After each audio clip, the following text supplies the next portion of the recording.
Bismillahirrahmanirrahim. Assalamualaikum warahmatullahi wabarakatuh. Selamat siang, salam sejahtera untuk kita semua. Baik, pada siang hari ini kita bertemu dan bersua kembali dalam rangka untuk melaksanakan pelajaran sejarah Indonesia. Baik, apa kabarnya adik-adik sekalian? Nah, saya harap kita semua dalam keadaan baik dan sehat walafiat. Nah, sebelum memulai pembelajaran kita pada siang hari ini, ada baiknya kita melakukan sesi berdoa agar materi yang disampaikan dapat lebih mudah dicerna atau lebih mudah dipahami. Baik, ketua kelas mungkin langsung saja dipimpin. Ya. Mempersiapkan waktu berdoa di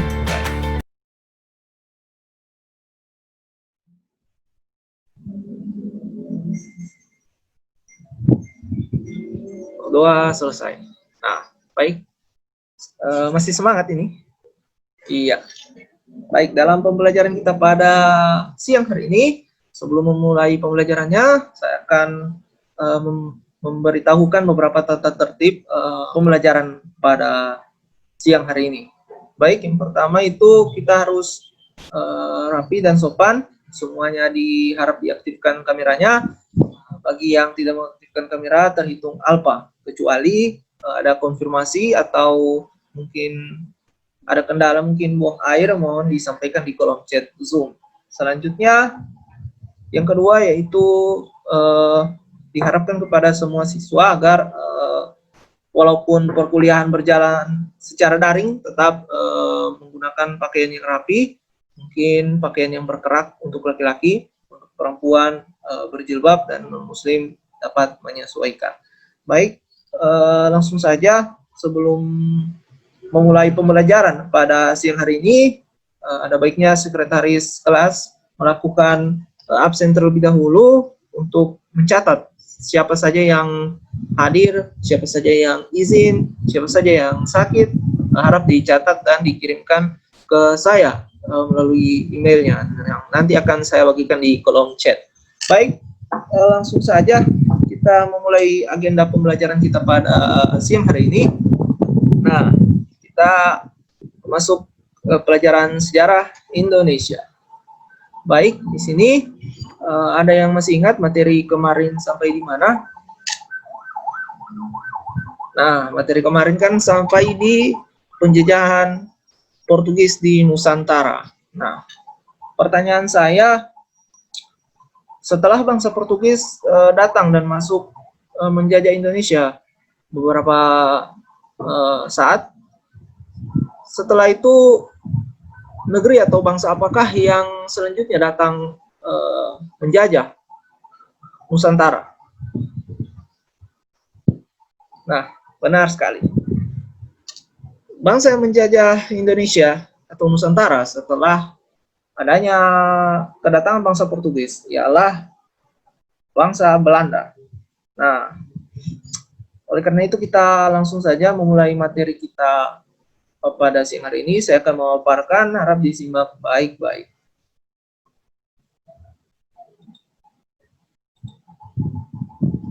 Ya.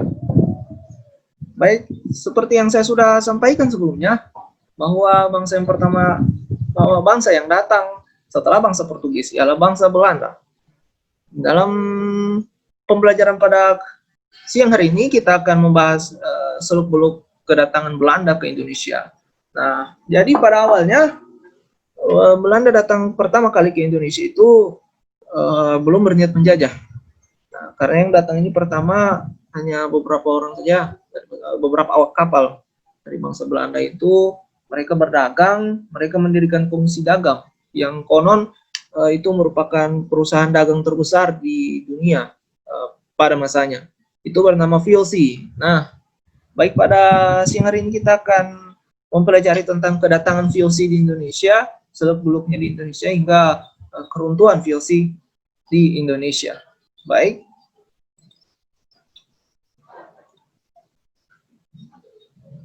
Nah, VOC merupakan singkatan dari Verenigde Oost-Indische Company, yang berarti Persekutuan Perusahaan Hindia Timur. Perusahaan ini didirikan pada tahun 1598 oleh pemerintah dan parlemen Belanda, khususnya Johan van Oldenbarens, yang mengusulkan untuk membentukkan kongsi dagang yang lebih besar dengan membentuk perusahaan dagang.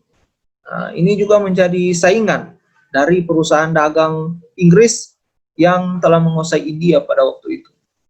Selanjutnya, misi dagang tersebut kemudian dilanjutkan dengan membentuk kolonialisasi atau politik pemukiman dengan kerajaan-kerajaan di Sumatera, di Jawa, dan di Maluku. Nah, daripada awalnya niat mereka datang ke Indonesia itu belum menjajah, tetapi datang berdagang. Namun beberapa waktu kemudian mereka berubah niat, yang awalnya itu berdagang, selanjutnya berubah menjadi penjajah, atau yang biasa kita kenal itu kan sebagai penindas. Nah, jadi selanjutnya hubungan dagang dengan kerajaan di Nusantara ini dikuatkan dengan long kontrak atau perjanjian panjang. Dalam hal ini mereka harus menaklukkan raja-raja yang ada di Nusantara terlebih dahulu. Oleh karena itu adalah perang-perang melawan pemerintah Belanda. Selanjutnya beralih ke slide berikutnya kita. Nah, ini jadi kita beralih ke sesi selanjutnya, itu jalur pelayaran. Nah, jalur pelayaran di sini dimaksud berarti bahwa Belanda datang ke Nusantara itu melalui jalur pelayaran, karena pada zaman dahulu kala itu belum ada alat transportasi canggih seperti pesawat dan sebagainya. Oleh karena itu pada zaman dahulu itu orang pelayar-pelayar itu berlayar dengan kapal mereka ribuan kilo untuk mencapai tujuan mereka, termasuk mereka dalam hal ini termasuk Belanda akhirnya memutuskan untuk ikut masuk dalam perdagangan rempah-rempah dunia. Ekspedisi Belanda pun mulai dilakukan hingga akhirnya Jan Huygens van Lieshouten dan Cornelis de Houtman menemukan jalur rahasia. Penemuan jalur rahasia ini merupakan kunci kesuksesan bagi Belanda. Nah, terutama keberhasilan Cornelis de Houtman atas ekspedisinya. Cornelis de Houtman sendiri mungkin untuk melihat wajahnya, mungkin adik-adik sekalian bisa lihat di buku LKS adik-adik sekalian untuk memastikan dan mungkin lebih mengenal jauh tentang Cornelis de Houtman. Setelah itu, setelah penemuan jalur tersebut, Belanda mulai melakukan ekspedisi kembali pada tahun 1596 dan singgah di Banten yang merupakan pelabuhan utama di Pulau Jawa pada masa itu. Selanjutnya, ekspedisi dipimpin oleh Cornelis tersebut merupakan kontak pertama antara Indonesia dan Belanda.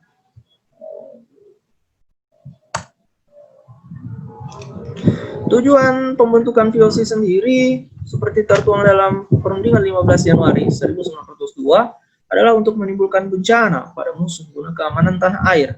Maksud dari musuh kala itu adalah bangsa Spanyol dan Portugis yang bersekutu untuk merebut dominasi kekuasaan di Asia pada kurun waktu antara Juni 1580 sampai Desember 1640. Tentunya adik-adik sekalian dan kita semua belum lahir ya pada waktu itu. Nah, namun tujuan kita belajar sejarah ialah untuk mengambil hikmah atau peristiwa-peristiwa di masa lalu untuk kita bisa terapkan, atau kita ambil contohnya, kita ambil hikmahnya untuk kita terapkan di kehidupan kita sehari-hari. Selanjutnya yaitu adapun tujuan lain terbentuknya VOC adalah bisa dilihat di slide adik-adik sekalian, yaitu membantu dana pemerintahan Belanda yang pada waktu itu masih berbentuk republik. Yang kedua yaitu menguasai kerajaan-kerajaan di Indonesia. Ketiga, menguasai pelabuhan-pelabuhan penting di Nusantara. Menghindari persaingan curang yang akan merugikan para pedagang Belanda. Mencari keuntungan yang sebesar-besarnya untuk membiayai perang melawan Spanyol pada waktu itu. Memperkuat kedudukan Belanda agar tidak tersaingi Portugis dan bangsa Eropa lainnya. Di sini sudah ada persaingan politik, persaingan bisnis, persaingan dagang, dan lain sebagainya. Dan selanjutnya tujuan pendirian VOC ini adalah agar dapat memonopoli perdagangan di Nusantara, terutama memonopoli rempah-rempah yang pada waktu itu masih berharga sekali. Jadi ini merupakan ciri khas dari bangsa Belanda, bisa dilihat di sebelah kanan layar teman-teman sekalian. Ada yang bisa sebutkan apa ini? Iya, benar sekali, ini adalah kincir angin. Ini merupakan ciri khas Belanda. Kita beralih ke slide selanjutnya. Ini merupakan bendera VOC. Jadi mungkin teman-teman atau adik-adik sekalian ada yang bingung, bagaimana ya bendera VOC itu? Nah, ini ada terdapat di layar slide adik-adik sekalian. Nah, kita masuk ke materi berikutnya, yaitu Gubernur Jenderal VOC yang dapat dikatakan berhasil dalam melakukan pengembangan usaha perdagangan dan kolonialisme di Indonesia, diantaranya ialah. Nah, jadi di sini kita akan bersama mengenal lebih jauh siapa-siapa sajakah Gubernur Jenderal VOC yang berhasil melakukan pengembangan. Nah, di sini kita kenalan dengan orang-orang Belanda. Ya, yang pertama yaitu Jan Pieter Zoon Kool. Beliau merupakan pendiri Batavia. Ada yang tahu apa itu Batavia? Batavia merupakan asal-usul nama kota Jakarta yang kita kenal sekarang. Itu sebelum bernama Jakarta itu lebih dahulu bernama Batavia. Nah, Jan Pieter Zoon Kool ini merupakan pendiri Batavia dan pencetus kolonialisme dan imperialisme Belanda di Indonesia. Jadi beliau ini merupakan penggagas atau pencetus kolonialisme. Beliaulah ide-ide agar Belanda ini menjajah Indonesia. Jadi mungkin jika adik-adik pernah berpikir atau bertanya, siapakah orang yang pertama kali ya punya ide untuk menjajah Indonesia? Siapakah orang Belanda pertama yang punya ide untuk menjajah Indonesia? Jawabannya ini terdapat di layar Zoom teman-teman, di layar Zoom adik-adik sekalian, yaitu Jan Pieter Zoon Kool. Bisa dilihat juga mukanya. Nah, kita beralih ke sesi selanjutnya. Orang selanjutnya, Gubernur Jenderal VOC selanjutnya ialah Antonio van Diemen. Beliau memperluas kekuasaan VOC ke Malaka pada tahun 1641 dan mengirim misi pelayaran ke Australia dan Selandia Baru. Jadi orang-orang Belanda dahulu ya memang punya darah-darah penjajah ya. Selanjutnya itu John Maetsuycker, yaitu peran beliau yaitu memperluas kekuasaan Belanda ke Padang, ke Semarang dan Manado. Jadi kedatangan Belanda di Indonesia itu tidak serta-merta langsung sekali masuk ke seluruh wilayah Nusantara, tapi perlahan-lahan dari Banten, dari Padang ke Semarang, dan perlahan tapi pasti akhirnya menguasai hampir seluruh wilayah Nusantara.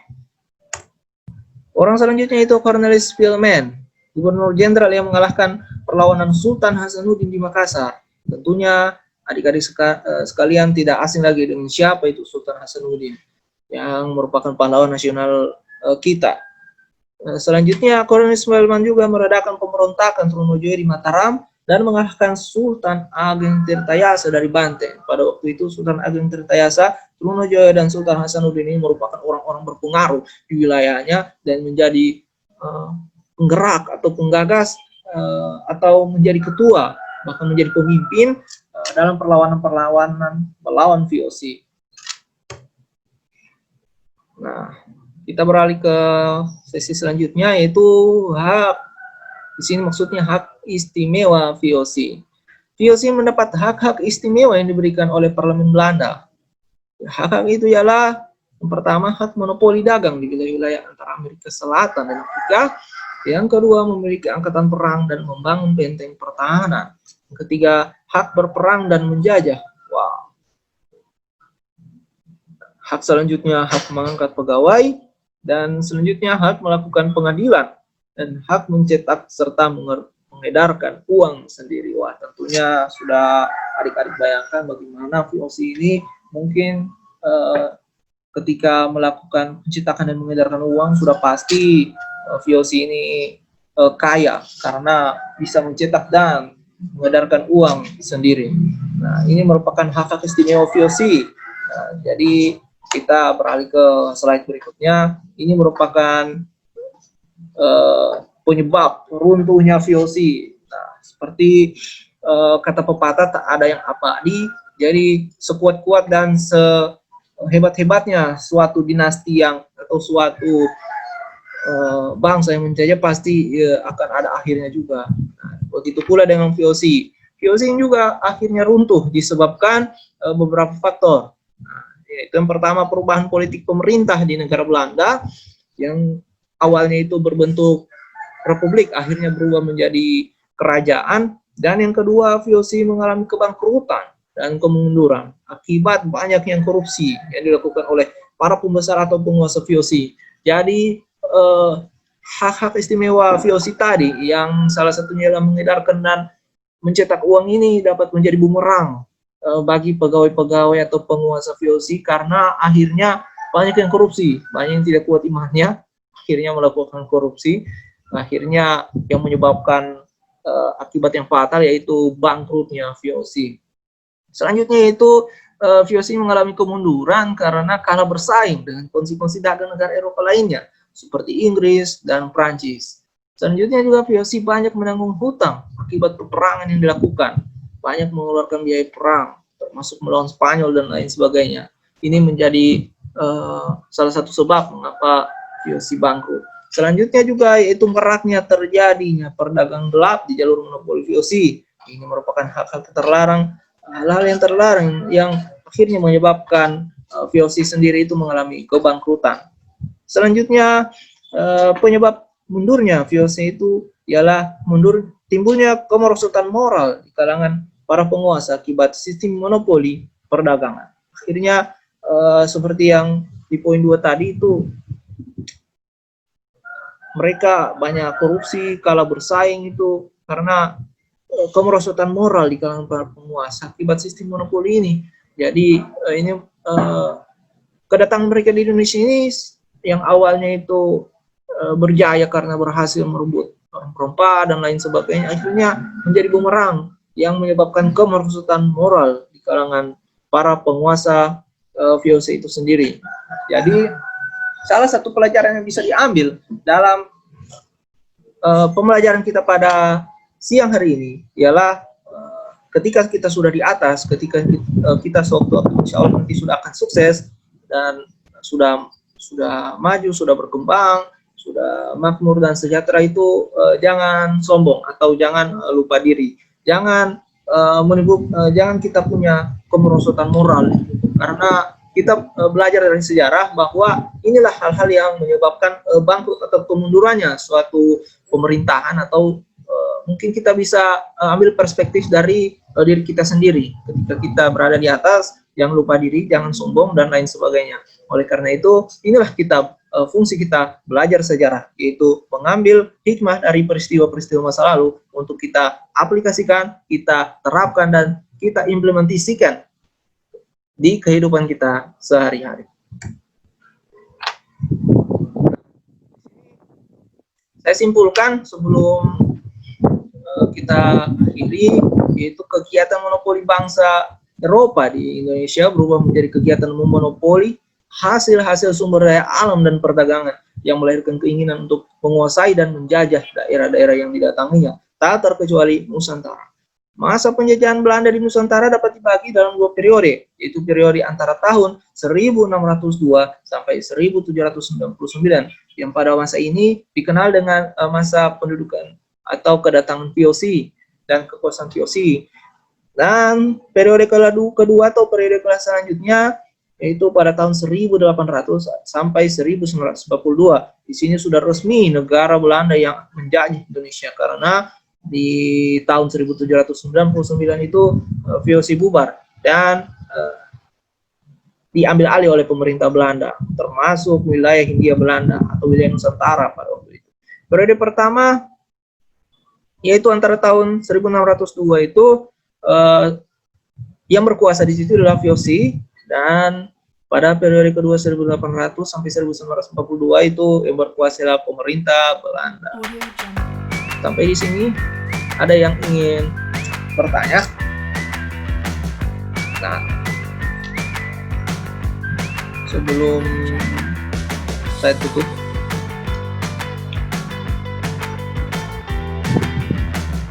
oke, saya rasa tidak ada yang bertanya, saya rasa sudah jelas semua. Selanjutnya saya akan kasih resume pada teman-teman sekalian, pada adik-adik sekalian. Kasih tugas yaitu membuat resume. Resumenya itu meresume materi barusan saya berikan, saya paparkan. Adik-adik sekalian harap meresume materi-materi barusan dan dikumpul pekan depan di pertemuan berikutnya. Selanjutnya juga saya akan memberikan pekerjaan rumah selain resume tadi untuk mengasah kemampuan adik-adik sekalian dalam memahami materi tadi, yaitu kaitkan antara proses akhir bangsa Indonesia di Nusantara dan proses kemerdekaan bangsa Indonesia. Yang kedua, kaitkan apa menjadi penyebab kedatangan Jepang yang sedikit saya bocorkan, yang merupakan bangsa selanjutnya yang menguasai Nusantara setelah Belanda. Jadi kaitkan hubungan antara kedatangan Jepang ke Nusantara dan penjajahan Belanda atau kolonialisme Belanda di Nusantara. Baik, mungkin itulah pertemuan kita pada siang hari ini. Mohon maaf apabila terdapat kesalahan kata. Saya harap kita semua dalam keadaan sehat selalu, jaga baik-baik kesehatannya masa pandemi ini. Saya harap materi-materi barusan tidak hanya dapat dipahami, tetapi ambil hikmah dan poin-poin nilai-nilai pentingnya untuk diaplikasikan ke kehidupan sehari-hari. Mungkin itu saja dari saya, lebih kurangnya mohon dimaafkan. Wabillahi taufiq wal hidayah. Wassalamualaikum warahmatullahi wabarakatuh.